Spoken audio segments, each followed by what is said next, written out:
அண்ணி, அண்ணன் எங்க இருக்க? உள்ளே இருக்க. ஓஹோ, அண்ணனுக்கு என் மேல இருந்த கோபம் இன்னும் தனியில போல் இருக்கு. அண்ணி, இந்த வீட்டுக்குள்ள நுழையாதேன்னு அண்ணன் எனக்கு சொல்லியிருக்காரு. அவரா வந்து பாலா கோபின்னு அழைச்சார் வழிய இந்த வழியா நான் வரவே மாட்டேன்.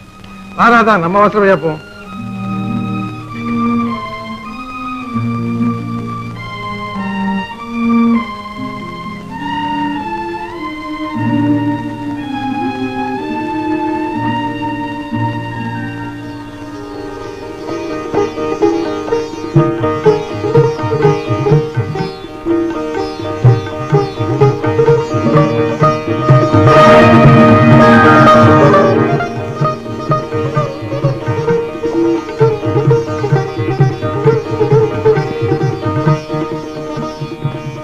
அண்ணே, இங்க இருந்த தடுப்பை பிரிச்சு